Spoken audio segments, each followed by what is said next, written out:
everybody. Peter here. Just wanted to say thank you to everyone who attended the UMDCYL Invitational on the 14th. I had a blast. I hope you did. In this video, I want to talk about the special challenges that we had that day, show some pictures that we took, and at the end, I'll talk a little bit about our plans for next year. So why don't we get started and talk about our challenge matches.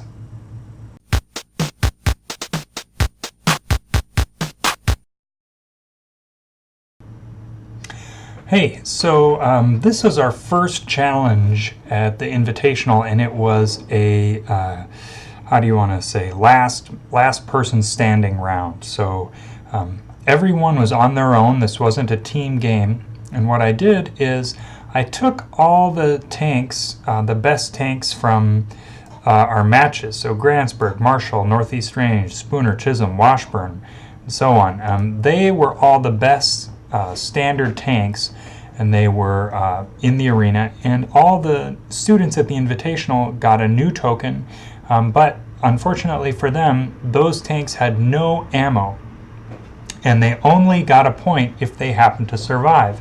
So as you see here, Lone Survivor, Sheila, Don't Tase Me Bro, R. Johnson, etc., they all survived, and these other tanks didn't.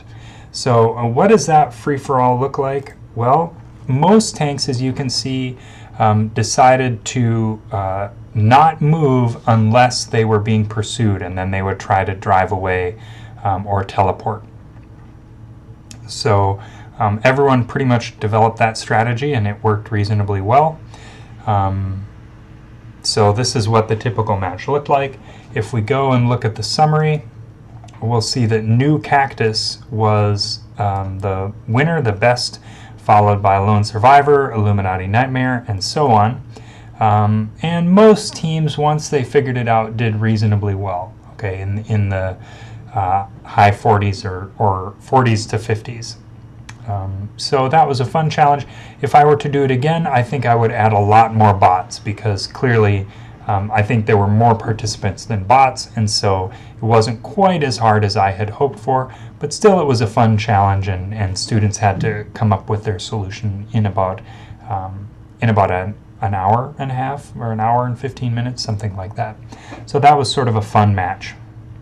And of course that doesn't change the total rankings. This is just a fun invitational match, but that was our invitational match 1.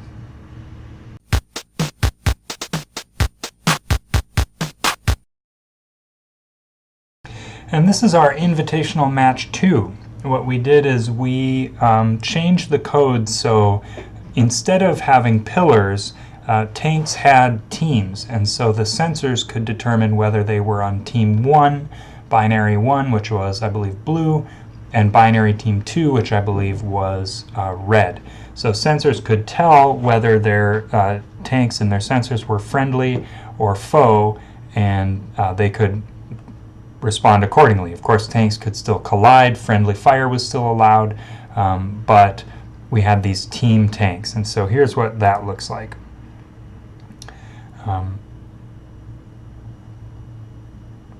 You know, tanks could sense whether someone was an enemy or not. There's a good example right there. So blue, right there. So blue is going to come around, and it's going to sense a red foe. It's going to attack it, and then it's going to see another blue ally, and it'll actually teleport away. So there we go, and a teleport. So that was that match. Unfortunately, the teams weren't very evenly matched. So when we look at the end results, red really dominated, even though we randomly chose and even tried to even up the teams. So perhaps it wasn't the most fair game, but still it was a fun spin on the event that we could only really do at the Invitational. I'm just noticing here Bodie McBowface, a lot of ninjas going on. It was hopefully a fun game, even if the teams weren't that even. So that was our second invitational match. Next, I'm going to show a slideshow of some pictures from the Invitational set to the UMDCYL 2016 theme song that you all know and love.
So that should give you a taste of what the Invitational was like. I want to talk a little bit about next year, UMDCYL 2017. We have big plans. We're going to start talking to teachers this summer about scheduling and trying to get schools on board, so hopefully we'll have an even bigger set of schools involved. We sent invitations to about 84 different schools, and about 11 schools responded, so next year we're hoping to get more schools involved, bigger teams, bigger competition. We're going to start earlier in the year probably. We're thinking the matches will be, say, between January and March rather than April and May. We're hoping to have longer matches, about 2 weeks instead of 1 week per match. That'll allow each team to work a little more and refine their ideas. We're going to have different games, so instead of taking one game and tweaking the rules 6 different ways, we're going to try to have multiple games. We might not have 6 games, but we'll definitely have multiple games. That'll give you more of a challenge. And it should be even better, basically, is the point. So please spread the word. If you know students in northeastern Minnesota or northwestern Wisconsin, and you think they would enjoy doing this, tell them about UMDCYL. Tell them to talk to their teachers. Tell them about these videos. Give them my email address. Have them contact me because we'd really love to have more schools get involved. So please spread the word. And finally, thank you to you for being involved, for programming, for coming to the Invitational. Thank you to the teachers and parents who supported making this happen, and for all your enthusiasm. This is our first try doing something like this in the department. It's my first time running anything like this, so I really appreciate you bearing with our technical issues and all of those kinds of things, and I hope that you really enjoyed this process. So with that, thank you again, and goodbye. Hopefully we'll see you next year.